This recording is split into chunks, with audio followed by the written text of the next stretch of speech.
அன்பான 10ஆம் வகுப்பு மாணவர்களுக்கு இனிய வணக்கம். கடந்த வகுப்பில் இயல் 3 பகுதியில் இருக்கக்கூடிய இலக்கண பகுதி பார்த்தோம்.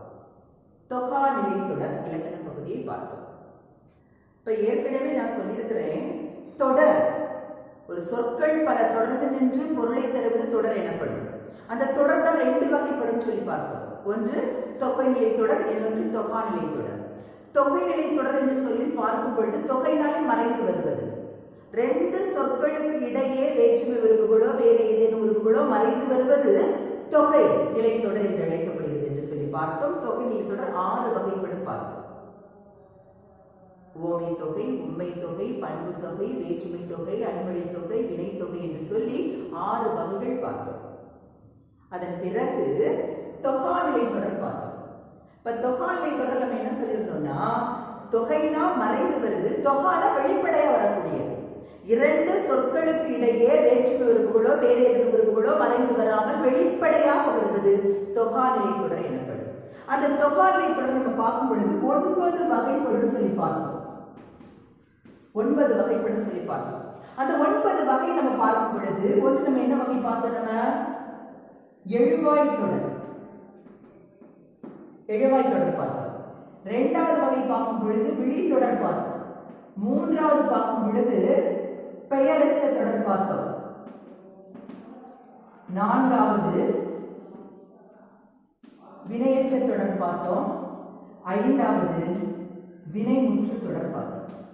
மொத்தம் 9 வகையில இந்த 5 வகைகள் ஏற்கனவே நம்ம என்ன செஞ்சிட்டோம் பார்த்தோம். இங்க பார்க்கும்போது எழுவாய் தொடர்ந்து நம்ம என்ன பார்த்தோம்? ஒரு எழுவாய் பயனிலையை கொண்டு முடிவது எழுவாய் தொடர்ந்து பார்த்தோம். ஒரு எழுவாய் பயனிலையை கொண்டு முடியணும். இப்ப காற்று வீசியது, ஒரு காற்று எழுவாய் வீசியது பயனிலையை கொண்டு முடிந்தது சரியாக. அந்த 3வது பயனிலை என்னென்ன பயனிலை கொண்டு முடியுதுன்னு சொல்லி பார்த்தோம். பெயர் பயனிலை, வினை பயனிலை, வினா பயனிலை சொல்லி வகைகள் பார்த்தோம். 2வது என்ன பார்த்தோம்? விழித்தொடர், அழைத்தல் பொருள் வரக்கூடிய கூட்டுற அம்மா வா முருகா எழுது, அதெல்லாம் சொல்ல அழைத்தல் பொருள் வரக்கூடியது. அந்த அழைத்தல் பெயரை தொடர்ந்து வினை வரக்கூடியது நமக்கு. அது நம்ம என்ன சொல்றோம்? அதை விழித்தொடர்னு பார்த்தோம். அடுத்தது என்ன பார்த்தோம்னா பெயரச்ச தொடர். அதுக்கு முன்னாடி வினைமுற்று தொடர் நம்ம பார்த்தோம் 3வது வகையாக. அந்த வகை மாற்றி எழுதிருக்கு, அவ்வளவுதான். வினைமுற்று தொடர் சொல்லும் பொழுது ஒரு அந்த வினைமுற்று எதை கொண்டு முடியும்? பெயரை கொண்டு முடியும். பாடினாள் கண்ணகி, பாடினாள்ங்கிறது வினைமுற்று, கண்ணகிங்கிறது பெயர். ஒரு வினைமுற்று பெயரை கொண்டு முடிவது வினைமுற்று தொடர். வினைமுற்றுனாலே முற்று பெறணும். ஒரு வினைமுற்று பெற்ற வினைமுற்று தொடர் தான். அடுத்த பெயர் இதை வினைமுற்று பார்த்தோம், எழுவாய் பார்த்தோம், வெளி பார்த்தோம், வினைமுற்று முற்று பெறக்கூடியதையும் நம்ம பார்த்துட்டோம். அப்ப எச்சம் பார்க்கணும் இல்லையா?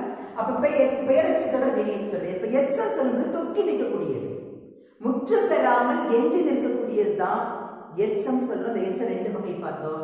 ஒன்று பெயரச்ச தொடர், இன்னொன்று வினையச்ச தொடர். இப்ப பெயரச்சுனா பெயரை கொண்டு முடியக்கூடிய எச்சம் பெயரச்சம். அதை எச்ச வினை சொல்லை தொடர்ந்து ஒரு பெயர் வந்தா அது பெயரச்ச தொடர். எச்ச வினை சொல்லை தொடர்ந்து ஒரு பெயர் வந்தா அது பெயரச்ச தொடர். அப்ப வினையச்சன்னா அதே விளம்பரம் பின்னாடி கொடுக்கணும். எச்ச வினையை தொடர்ந்து என்ன வரும்? வினையை தொடர்ந்து வரக்கூடியது. எச்ச வினை எடுத்து வினையை தொடர்ந்து வருவது வினையச்ச தொடர். இவ்வாறாக 5 வகைகள் விளக்கமா பார்த்தோம். இப்ப நம்ம நீங்க பார்க்கக்கூடிய 6வது வகை பார்த்தீங்கன்னா வேற்றுமை தொடர். நீங்க கேட்கலாம், சார் வேற்றுமை தொடர் நம்ம ஏற்கனவே நம்ம தொகையில பார்த்துட்டோமே, தொகையில பார்த்தத வேற்றுமை தொகை பார்த்தோமே, அதேதான். அங்க தொகையில உறுப்புகள் என்ன செய்யணும்? மறைந்து வரும், அவ்வளவுதான். இங்க என்ன செய்ய வராதுன்னா மறைந்து வராது, வெளிப்படையாக வரும். அங்க பார்க்கும் பொழுது என்னென்ன உறுப்புகள் பார்த்தோங்கிறத கொஞ்சம் விளக்கம் பார்க்கலாம். பார்க்கும் பொழுது வேற்றுமை சொல்லும் பொழுது மொத்தம் வேற்றுமையுடைய வகைகள் 8. வேற்றுமை எத்தனை வகைப்படுதுன்னா 8 வகைப்படும். அந்த 8 வகை எதுதான் சொல்லி நம்ம பார்க்கலாம்.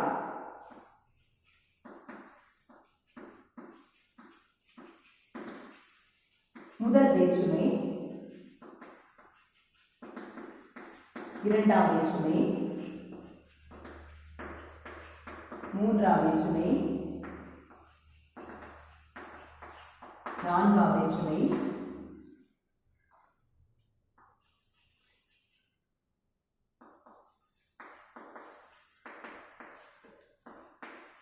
5ஆம் வேற்றுமை, கவனமா கவனிச்சுக்கோங்க. விளக்கணத்தை எடுக்கும் பொழுது கவனமா கவனிச்சா மட்டும்தான் புரியும். எடுக்கும் போது அங்கங்கே நீங்க பார்த்து வச்சு விளையாட்டுலாம் இருந்தீங்கன்னா கண்டிப்பா அது புரியவே செய்யாது. கவனமா கவனிச்சுக்கோங்க. 5ஆம் வேற்றுமை, 6ஆம் வேற்றுமை, 7ஆம் வேற்றுமை, 8ஆம் வேற்றுமை. என்ன சார் முதல்ல 8 படி வரிசை எழுதுறீங்கன்னா இல்ல ஒரு கணக்கீடு இருக்கு, அதுக்காக போட்டிருக்கேன். அப்போ வேற்றுமை தொடர் செல்லும் போது வேற்றுமைனா 8 வகைப்படும். முதல் வேற்றுமை, 2ஆம் வேற்றுமை, 3ஆம் வேற்றுமை, 4ஆம் வேற்றுமை, 5ஆம் வேற்றுமை, 6ஆம் வேற்றுமை, 7ஆம் வேற்றுமை, 8ஆம் வேற்றுமை. இங்க பார்க்கும் பொழுது முதல் வேற்றுமை, முதல் வேற்றுமைக்கு என்னன்னா அதுக்கு என்ன கிடையாதுன்னா வேற்றுமை உருவு இல்லை. அழகா நம்ம போடலாம். இதுக்கு என்ன கிடையாதுன்னா வேற்றுமை உருவு இல்லை. முதல் வேற்றுமைக்கு என்ன கிடையாது? வேற்றுமை உருவு கிடையாது. அதனாலதான் அதுக்கு என்ன கொடுக்குறாங்க பேரு? எழுவாய் வேற்றுமை கொடுறாங்க. எழுவாய் வேற்றுமை எழுவாய் பார்த்துக்கோ இல்லையா, அதுதான் சொல்றாங்க.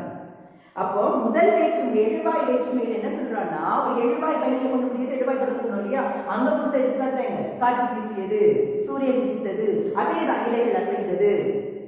இது சொல்றோம் அதேதான். அந்த எழுவாய் தொடர்தான் முதல் வேற்றுமையில நம்ம சொல்ல முடியுது.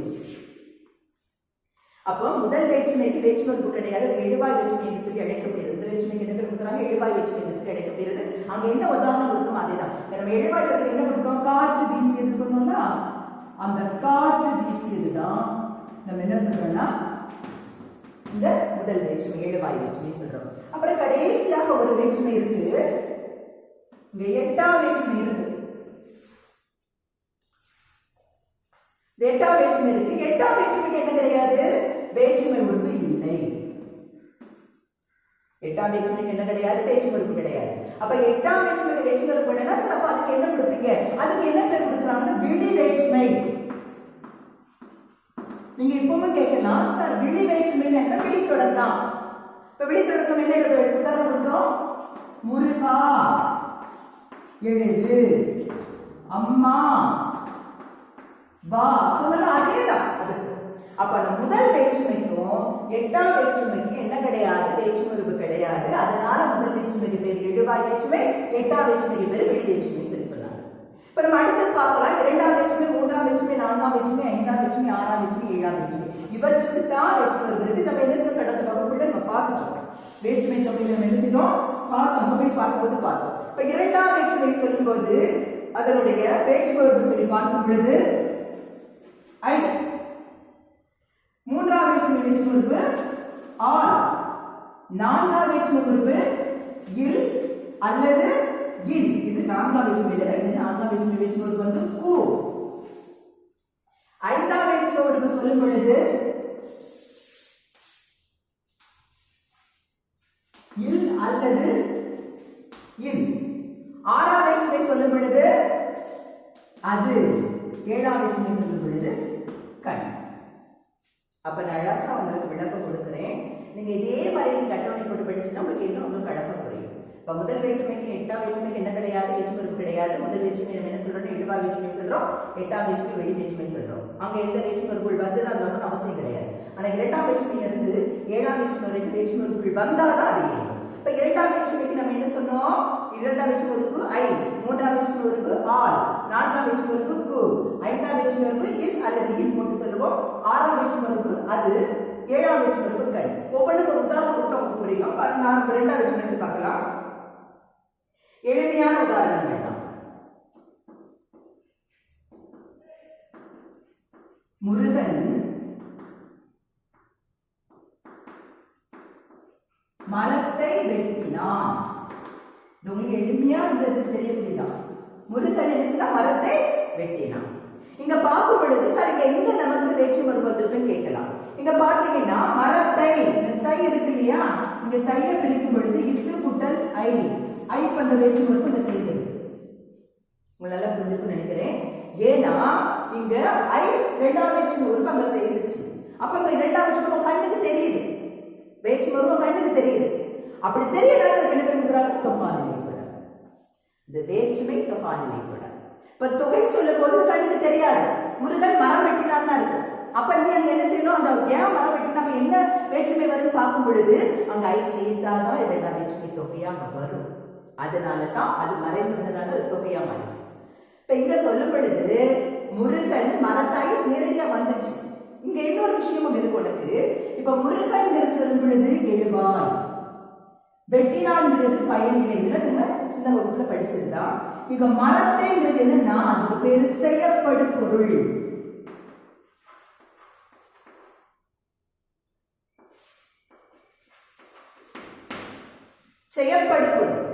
செய்யப்படுப்படும் படிச்சுக்கிறோம். நம்ம ஒரு சொற்றொடர் அமையணும்னா ஒண்ணு எழுவாய் இருக்கணும், பயனில் இருக்கணும், செய்யப்படும் பொருள் இருக்கணும். மூன்று அமைந்தாத ஒரு சொற்றொடர். இப்ப பாத்தீங்கன்னா முருகன்ல ஐ சேரல, பயனிலையில ஐ சேரல. எதுல சேர்ந்திருக்கு? ஐ செய்யப்படும் பொருள் தான் ஐ சேர்ந்திருக்கு. கரெக்டா சொன்னீங்க. செய்யப்படும் பொருள் தான் ஐ சேர்ந்திருக்கு. அந்த செய்யப்படும் பொருள் ஐ சேர்ந்ததுனால்தான் அதுக்கு என்ன கொடுக்குறாங்கன்னா செய்யப்படும் பொருள் வேற்றுமை கொடுக்குறாங்க. அதுக்கு என்ன பேர் கொடுக்குறாங்கன்னா செய்யப்படும் பொருள் வேற்றுமை. அடுத்தது மூன்றாம் வேற்றுமைக்கு ஒரு உதாரணம் பார்க்கலாம். இப்ப மூன்றாம் வேற்றுமை சொல்லும் போது அதனுடைய வேற்றுமை ஒரு என்ன கொடுத்துக்கணும்னா ஆள் கொடுத்துக்கிறோம். இப்ப பாத்தீங்கன்னா பேனாவால் எழுதினான், பேனாவால் எழுதினான். இங்க எழுவாய். இப்ப இந்த பேனா வந்து எழுவாய் உங்களுக்கு தெரியும். உங்க எழுவாய் இது பயனில்லை. அங்க எழுவ பயனிலையில சேரல. அந்த வெற்றி மருந்து எழுவாயில தான் சேர்ந்திருக்கு. அது கருத்தாவில சேர்ந்திருக்கு. அதனால அந்த கருத்தாவில சேர்ந்து வருதுனால அது கருத்தா பெயர் கருத்தா மூன்றாம் வேற்றுமை வரும். கருவி மூன்றாம் வேற்றுமை இந்த மாதிரி நம்ம சொல்லுவோம். நம்ம இப்ப நம்ம அங்க சொல்லக்கூடியது பேனாவால் எழுதினான். இப்ப பேனாவால் ஆள் அங்க சேர்ந்துருந்தாரு, ஆள் அங்க சேர்ந்துருந்ததுனாலதான் இது என்ன நேரடியாக தெரியுது. தெரிஞ்சதுனால மூன்றாம் வேற்றுமை தொடர். இப்ப அடுத்து பார்க்கலாம். நான்காம் வேற்றுமை ஒரு இடத்துல கொடுக்க கண்ணனுக்கு கொடு. கண்ணனுக்கு கொடுங்கிறது என்ன சேர்ந்தது? பூ நேரடியாக சேர்ந்து உங்களுக்கு கண்ணுக்கு தெரியுது. அப்ப பூ நேரடியாக சேர்ந்ததுனால நான்காம் வேற்றுமை தொடர். அடுத்து பார்க்கும் பொழுது ஐந்தாம் வேற்றுமை தொடருக்கு என்ன உதாரணம் கொடுக்கலாம் பார்க்கலாம்.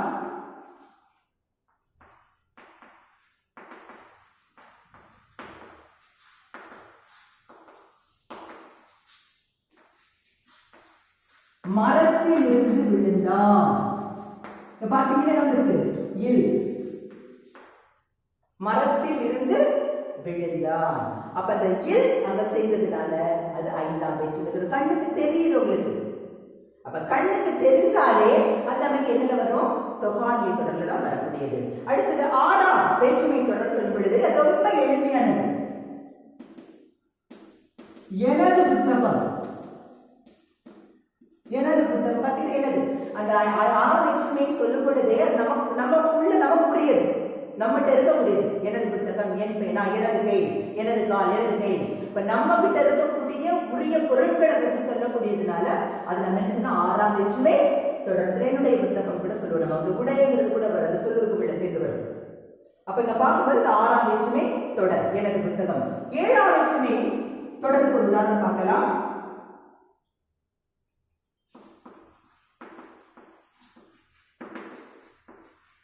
காலின் கண் அணியும் சிலம்பு. இங்க பாத்தீங்கன்னா காலின் கண் வந்திருக்கு.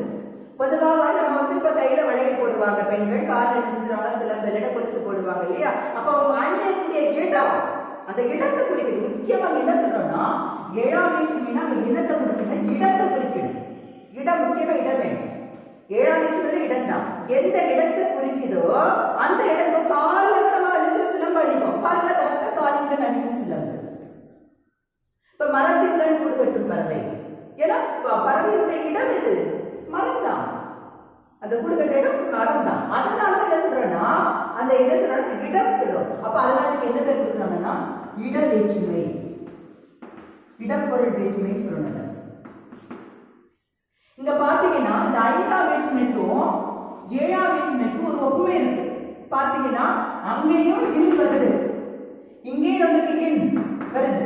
ரெண்டுமே ஓரளவுக்கு ஒப்புமை உண்டு. ஐந்தாம் வேற்றுமைக்கு ஏழாம் வேற்றுமைக்கு எனக்கு இடையே ஒரு ஒப்புமை உண்டு. இதுதான் இந்த வேற்றுமை ஒரு வித்தியாசமான ஒரு நிகழ்வு. எந்த ஒரு இலக்கணத்துக்கு அது இருக்காது. இல்ல ரெண்டு கிட்ட ஒரே மாதிரி வரக்கூடியதுதான். கடைசி பார்க்கும்போது 8ஆம் வேற்றுமை பார்த்துட்டோம். அப்போ வேற்றுமை தொடர் 6வது வகையில சொல்லி பார்க்கும் பொழுது வேற்றுமை உறுப்புகள் மறைந்து வராமல் வெளிப்படையாக வந்தால் அதை என்ன சொல்றோம்னா வேற்றுமை தொடர்னு சொல்றோம். முதல் வேற்றுமை, 2ஆம் வேற்றுமை, 3ஆம் வேற்றுமை, 4ஆம் வேற்றுமை, 5ஆம் வேற்றுமை, 6ஆம் வேற்றுமை, 7ஆம் வேற்றுமை, 8ஆம் வேற்றுமை. இந்த முதல் வேற்றுமைக்கு 8ஆம் வேற்றுமைக்கு வேற்றுமை உறுப்பு கிடையாது.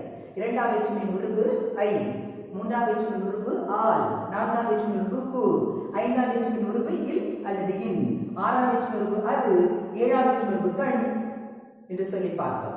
இந்த 2லிருந்து 7 வரைக்குள்ள வேற்றுமைக்கு தான் வேற்றுமை உண்டு. அந்த வேற்றுமை உறுப்புகள் வெளிப்படையாக வந்தால் அது என்ன சொல்றாங்க, நமக்கு வந்து வேற்றுமை தொடர்னு சொல்றோம். இப்ப பாத்தீங்கன்னா முருகன் மரத்தை வெட்டினான், ஐ வெளிப்படையாக வந்திருக்கு 2ஆம் வேற்றுமை தொடர். பேனாவால் எழுதினான், ஆல் வெளிப்படையாக வந்திருக்கு 3ஆம் வேற்றுமை தொடர். கண்ணனுக்கு கொடு, இடக்கீரிக்கு பகை பாம்பு, நிறைய சொல்லலாம் எடுத்துக்காட்டு. அதுக்கு வந்து பூ நமக்கு என்ன வந்திருக்கு வெளிப்படையாக வந்ததுனால 4ஆம் வேற்றுமை தொடர். அடுத்து பார்க்கும் பொழுது மரத்திலிருந்து விழுந்தான், கில் வெளிப்படையாக வந்திருக்கு 5ஆம் வேற்றுமை தொடர். அடுத்தது எனது புத்தகம், எனது கை, அப்படி சொல்லும் பொழுது இந்த அதுங்கிறது வந்து வெளிப்படையாக வந்ததுனால 6ஆம் வேற்றுமை தொடர். அடுத்தது காலின் கண், ஐந்து சிலம்பு, கண்ங்கிற வேற்றுமை வெளிப்படையாக வந்ததுனால அது 7ஆம் வேற்றுமை உறுப்பு. இங்க 2ஆம் வேற்றுமை உறுப்புக்கு என்ன கொடுக்குறோம், செய்யப்படும் பொருள் வேற்றுமை சொல்லுவோம், 7ஆம் வேற்றுமைக்கு இட வேற்றுமை சொல்லுவோம். அடுத்த வகை என்ன இருக்கு, அடுத்த 2 வகையில இருக்கு, 3 வகை இருக்கு, வேகமா பார்த்துடலாம். 7ஆவது வகை பார்த்தோம்னா இடைச்சொல் தொடர். ரொம்ப எளிமையா சொல்றேன், எடுத்துக்காட்டு மட்டும் கொடுத்தா உங்களுக்கு புரிஞ்சிடும். பாத்தீங்கன்னா மற்றொன்று, நான் பிரிக்கிறேன் பாருங்களேன், மற்று கூட்டல் ஒன்று. இந்த மற்ற இருக்கு பாத்தீங்களா, இதுதான் என்ன சொல்றோம்னா இடைச்சொல். அப்போ ஒரு இடைச்சொல்லை தொடர்ந்து இது ஒரு பெயர் தான். ஒரு இடைச்சொல்லை தொடர்ந்து ஒரு பெயரோ, ஒரு பெயர் வரலாம், என்ன வரலாம், வினை வந்தாலும் இடைச்சொல். எளிமையா போதும், ரொம்ப நம்ம போக வேண்டிய அவசியம் கிடையாது. ஒரு இடைச்சி மற்றுங்கிறது மற்றொன்று பரிசுல கேட்கிற ஒரு முக்கியமான ஒரு கேள்வி. மற்றொன்று இடைச்சொல்லை சொல்லியிருந்தா மற்றுதான். மற்ற இடைச்சொல்லை தொடர்ந்து ஒரு பெயரோ வினையோ வருவது. நல்ல வந்து பெயரோட வேற வினை கூட வர்றது எடுத்துக்காட்டுகள் இருக்கு. இடைச்சொல்லை தொடர்ந்து ஒரு பெயரோ வினையோ தொடர்ந்து வந்தால் அது இடைச்சொல் தொடர். அடுத்தது 8ஆவது வகை நம்ம பார்க்கும் பொழுது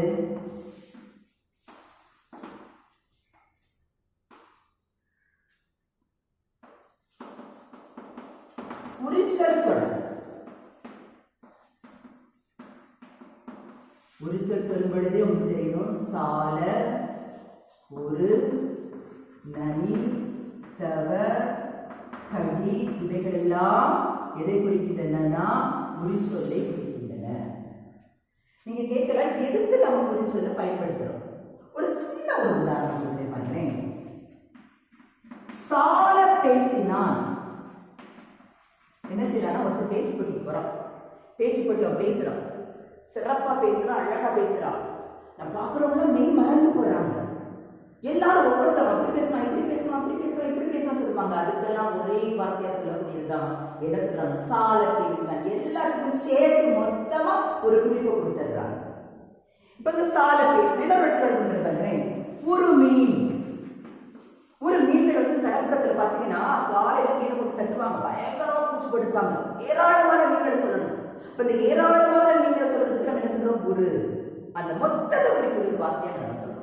இப்ப இந்த நான் எடுத்துக்காட்டு கொடுத்துட்டேன் இல்லையா, சால பேசினான்னு கொடுத்துட்டேன், ஒரு மீன் கொடுத்துட்டேன். இந்த ரெண்டுமே நமக்கு என்னது, உரிச்சொல்கள். இந்த பாத்தீங்கன்னா இந்த ரெண்டுமே நமக்கு எதை குறிக்கும், உரிச்சொல்லை குறிக்குது. அப்ப இந்த உரிச்சொல்லை தொடர்ந்து என்ன வரலாம், இது வினை, இது என்னது பெயர், மீன்கிறது பெயர். அப்ப வினை சொல்லை தொடர்ந்து நம்ம உரிச்சொல்லை தொடர்ந்து பெயரோ வினையா வந்தா அதை என்ன சொல்றோம், உரிச்சொல் தொடர்ந்து சொல்றோம். ரொம்ப எளிமையா சொல்லிக்கிறோம். இப்ப உரிச்சொல்லை தொடர்ந்து பெயரோ வினைய வருது. இப்ப உரிச்சொல்லை அடுத்த பெயரோ வினைய தொடர்ந்து நமக்கு என்ன சொல்றோம், உரிச்சொல் தொடர்ந்து சொல்றோம். கடைசியா பார்க்கக்கூடிய தொடர் ரொம்ப எளிமையான வகை தான், உங்களுக்கு ரொம்ப பிடிச்ச வகை, அடுக்கு தொடர்.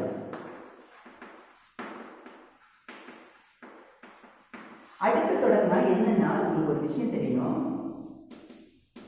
அச்சம், வெகுளி, விரைவு,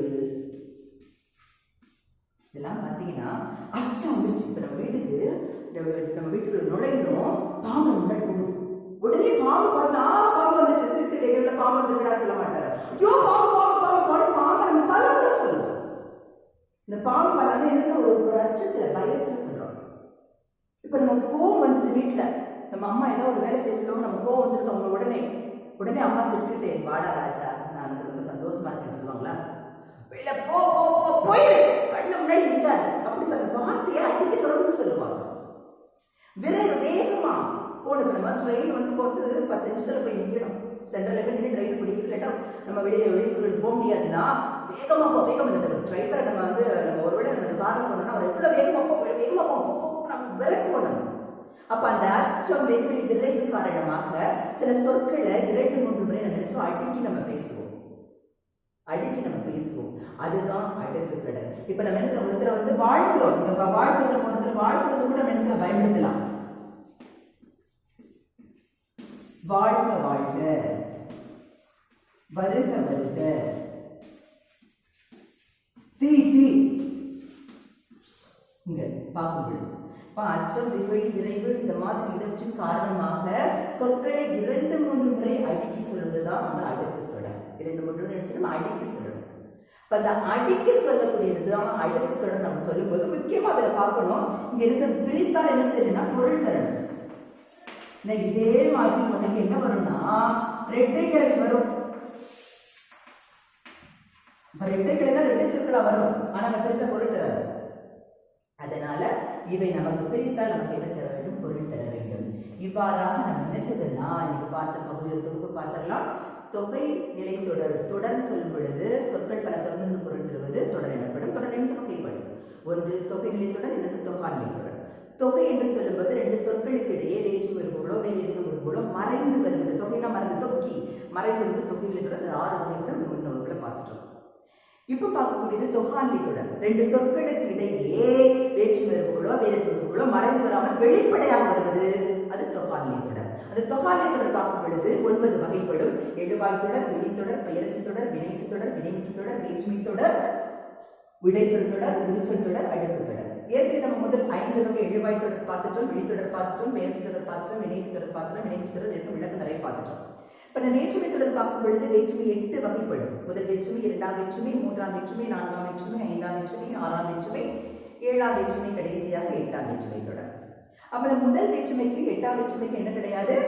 வேற்றுமை உறுப்பு கிடையாது. 2ஆம் வேற்றுமை உறுப்பு 5 ஐ, 3ஆம் வேற்றுமை உறுப்பு ஆல், 4ஆம் வேற்றுமை உறுப்பு 5ஆம் வேற்றுமை உறுப்பு இல் அல்லது இன், 6ஆம் வேற்றுமை உறுப்பு அது, 7ஆம் வேற்றுமை உறுப்பு கண். அந்த ஐ, ஆல், கு, இன், அது, கண் இவை அத்தனை வேற்றுமை உறுப்புகளும் அந்த சொற்றொடர்களில் வெளிப்படையாக வந்துச்சுன்னா அவைதான் வேற்றுமை தொடர் கிடையாது. இப்ப இடைச்சொல் தொடர். ஒரு இடம் மற்றொன்று இடைச்சொல். இடைச்சொலை தொடர்ந்து பெயரோ வினை வந்துச்சுன்னா அது இடைச்சொல் தொடர் எனப்படும். மற்றொரு உதாரணம் உரிச்சொல் தொடர். சால, உரு, நனி, தவ, கடி எல்லாம் உரிச்சொல்லை குறிக்கக்கூடியது. இப்ப சால பேசினால் உருமீன். இந்த சால உரு என்பது உரிச்சொல். உரிச்சொலை தொடர்ந்து வினையோ பெயர் வந்துச்சுன்னா அது உரிச்சொல் தொடர். கடைசியாக பார்த்தது அடுக்கு தொடர். அடுக்கு தொடர் அச்சம் வெகுளி விரைவு பற்றின் காரணமாக சொற்களை 2-3 முறை அடுக்கி சொல்வது அது அடுக்கு தொடர் எனப்படும். எடுத்துக்காட்டு வாழ்க வாழ்க, வருக வருக, தீ தீ என்று சொல்கிறோம். அது பிரித்தால் நமக்கு பொருள் தர வேண்டும். அப்ப இந்த நம்ம பார்த்த பகுதி தொகாநிலை தொடர் இயல் 1. அது ஒரு நல்ல பொருள் நினைக்கிறேன். நல்ல ஒரு முறைக்கு 2 முறை பாருங்க, நல்ல கவனிச்சுக்கோங்க. கண்டிப்பாக இருக்கக்கூடிய வினாக்களுக்கு பலனளிக்க முடியும். நன்றி, வணக்கம்.